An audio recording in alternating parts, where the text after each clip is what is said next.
Jersey Championship Wrestling fans. I am longtime independent wrestling fan Robert. I just got done watching The Quick and the Dead. I was not at the show. I was watching live on the Game Changer Wrestling YouTube. And what a show this turned out to be, because to this day, I still haven't watched Pumpkin Spice, as well as their August show, which was in Atlantic City. But this show, we kicked off with tag team matches. We saw Bang and Matthews, JD Bang and August Matthews, do battle with the Young Prodigy, Marcus Mathers, and Dylan McKay, Wasted Youth. McKay hit a dropkick on Bang. Both McKay and Mathers hit moonsaults on Bang. Eventually, Bang and Matthews took over, and McKay was worked over. Mathers eventually gets tagged in. He hits a cutter and a stalling German suplex. Matthews gives German suplexes Mathers, say that 3 times fast. Bang and Matthews hit dives outside to the floor. They hit McKay with a top.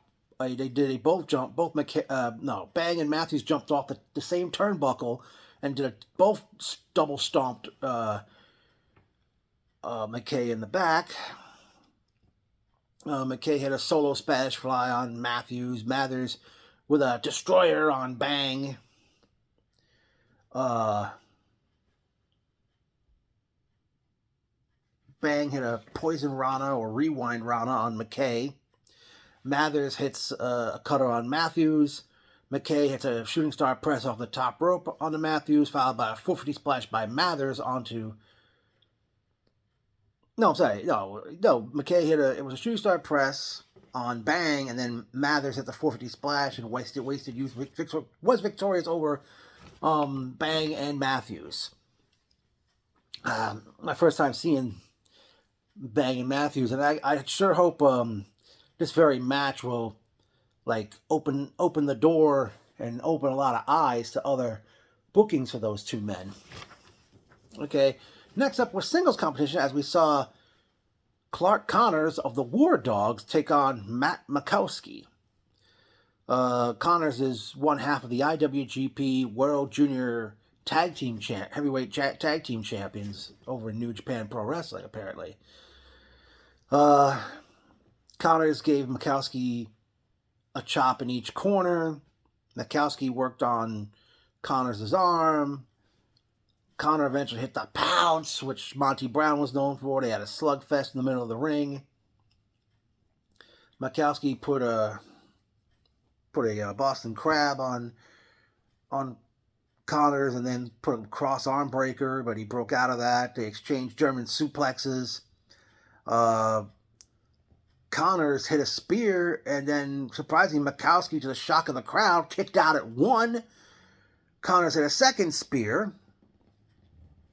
Makowski eventually puts a cross arm breaker on for a second, and the third time was the charm as Connors tapped out. Matt Makowski defeated Clark Connors. Next up was a singles match, as we saw making his JCW debut, the Lyrical Dragon, Man Like DeReese, took on Lee Moriarty. They had a little dance-off, I don't know if that was before or after the bell rang, and thought the female referee was going to start dancing too. There's some mat work in the beginning. Moriarty works on DeReese's arm. DeReese hit a drop kick. DeReese hit a super kick and a crusher. Eventually he hits Moriarty with a Blue Thunder Bomb. Moriarty, at one point, DeReese was really selling his arm. He was having trouble climbing to the top rope. Moriarty caught him, gave him a superplex. Puts DeReese in the Border City stretch, but he got to the ropes. DeReese hits an Enziguri. He manages to hit a one-armed powerbomb on Moriarty. I mean, talk about really selling that arm. Moriarty put a triangle choke on DeReese, and then he put the Border City stretch on him again, and DeReese tapped out, enabling Lee Moriarty to defeat the Lyrical Dragon. Men like DeReese, and DeReese was doing like a freestyle rap seemingly. He came to the ringside, but the damn microphone kept cooping out on him. We can add that to the Botchamania files. Next up was a scramble match, which I don't believe was announced. It was the Cambodian Dragon Yo-Ya versus Ellis Taylor versus Braden Toon versus Griffin McCoy versus Charlie Tiger versus Jimmy Lloyd. In the early going, Toon had a standing shooting star press on McCoy. Yo-Ya did a slingshot, I guess slingshotted himself off the ropes to give Lloyd the sliced bread number 2. Tiger speared McCoy. Lloyd hit a twist of fate on Tiger. Taylor hit a destroyer on Lloyd. Toon with a package pile driver on Taylor. Tiger hits an double underhook pile driver on Yo-Ya. McCoy throws Tiger out of the ring, but Ellis Taylor ends up pinning Yo-Ya right before McCoy could do anything.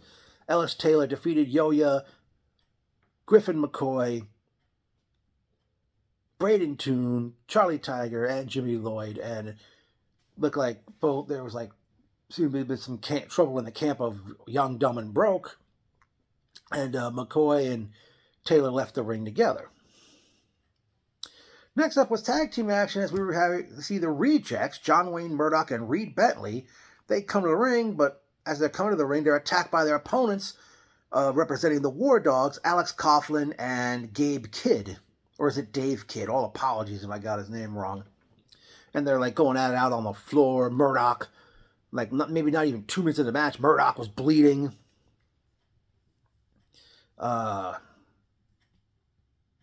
Murdoch did a diving flip off the apron onto both War Dogs on the floor. The Rejects took 2 young fans and picked them up and used these kids as battering rams, so that the kids' feet would hit the wrestler in the face. And then all of a sudden, they get a hold of Mittens, who was sitting in attendance for this one, and they picked him up, and they ran him into Alex Coughlin, and Coughlin eventually gets up and he shoves Mittens down. Kid gets hit with a spiked tombstone by the Rejects. The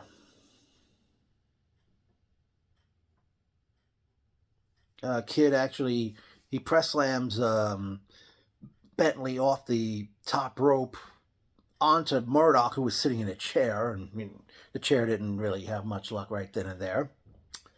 The War Dogs hit a spiked tombstone on Bentley. They double choke slam him. Murdoch gives the War Dogs sights for the Bird Watchers. But then Murdoch gets pile driven by Kid and then jackhammered by Alex Coughlin, enabling Coughlin and Kid of the War Dogs to defeat the Rejects. Whew.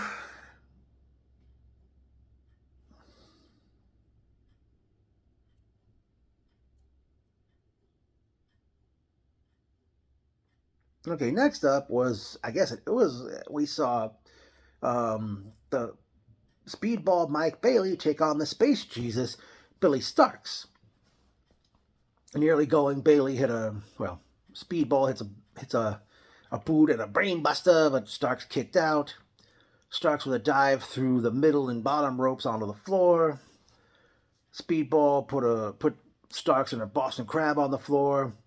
Starks hit a German suplex off the second rope, then gave her Speedball a gory driver, which is like the gory special, into I don't know, they call it a gory driver.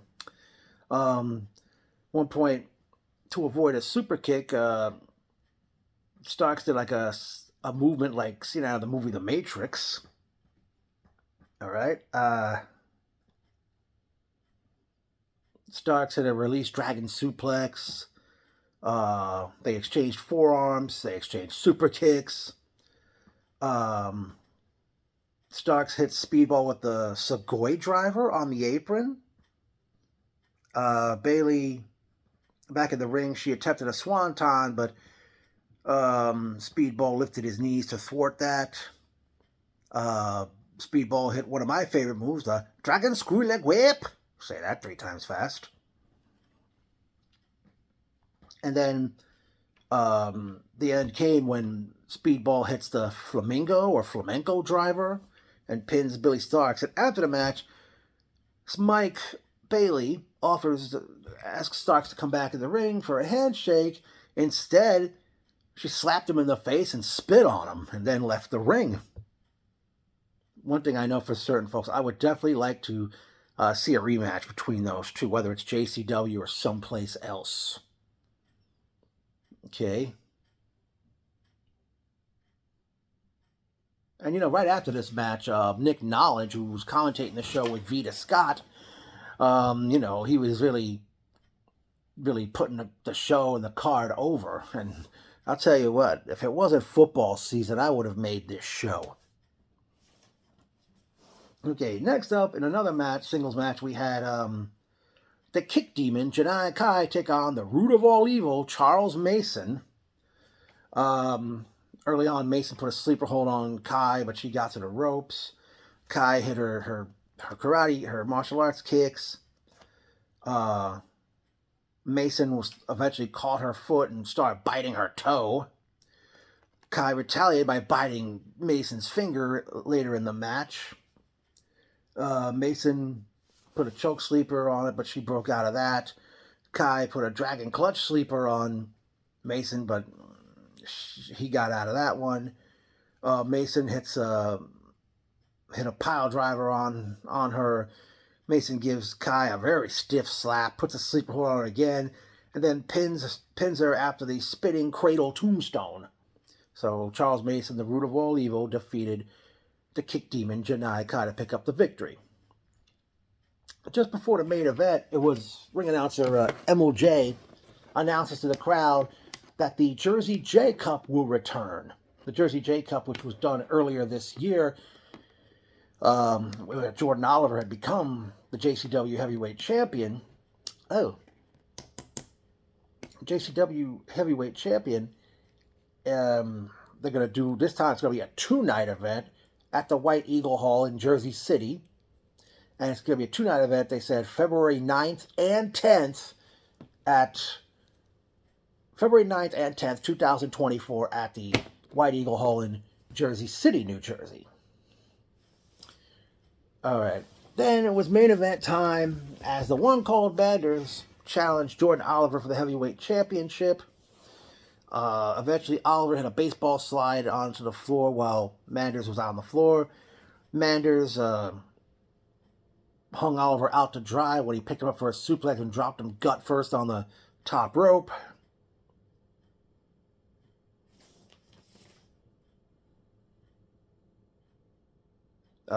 Manders hit a flying shoulder block on Oliver. Manders used a headbutt.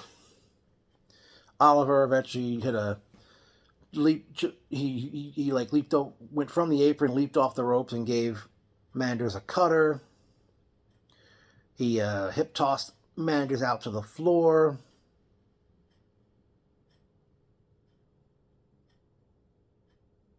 Hit a Piscato on the Manders from the ring.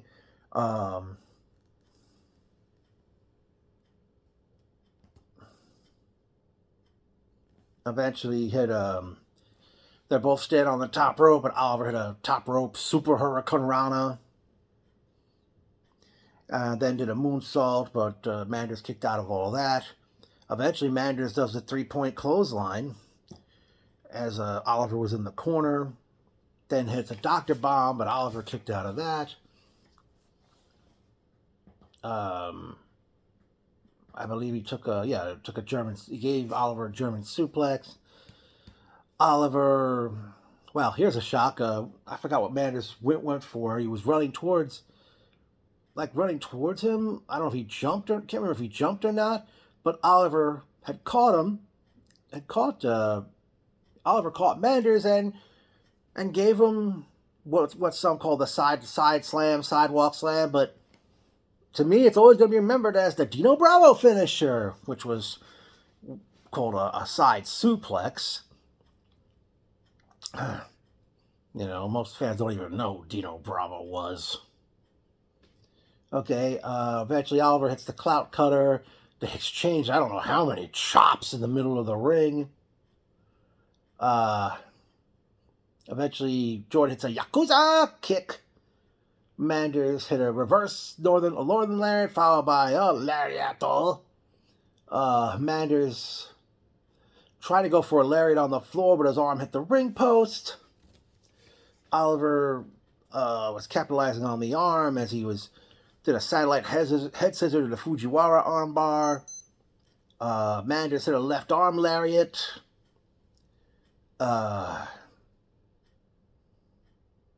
Then he had Oliver up for a power slam off the second rope. Oliver kicks out of that. Oliver hits a Batista bomb, or at least that's what it was called by either Knowledge or Scott. An acid bomb into an armbar. And Manders finally submitted. Oliver retained the championship. But then Oliver was attacked by Griffin McCoy. But then out comes Charlie Tiger. He attacks McCoy. But then Ellis Taylor hits the ring. He holds back... Ellis Taylor's holding back Tiger, but he eventually attacks Tiger. And Taylor and McCoy leave the ring together while Oliver and Taylor are in the ring alone. So more and more trouble, in the camp of Young, Dumb, and Broke. All right? Now, I gotta say, I don't know, these fans... They were chanting, "Fuck you" at Charles Mason. They were chanting that at, I think, Griffin McCoy as well. But come on. For those of you who are chanting that, not everybody wants to know you want to do the guy. And I don't think any women were chanting that either. I sure hope in the new year to see a JCW show live again. I know they're going to be... New Year's Eve weekend, they'll be in Atlantic City again, but I won't make that. I don't know, JCW. Maybe it's time to get a tag team title already. Well, and even though I wasn't there, the show started at 5 p.m., but like I said, I wish promoters that do Sunday shows, wish they could start at 2 o'clock or 3 o'clock. That would be a little better for everybody. Heck of a crowd there too for this show. Let's see if there's anything else I can say or think of here.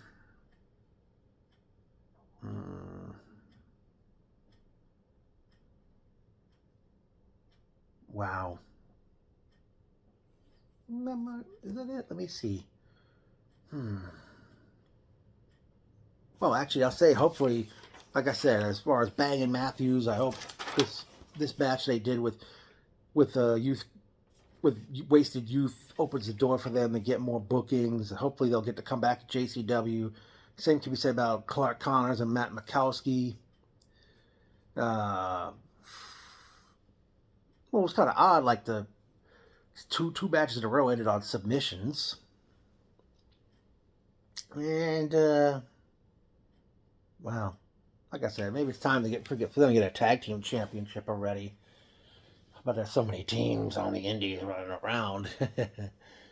Okay, I guess that'll do it here, folks. JCW, The Quick and the Dead was not only very good, but it was awesome.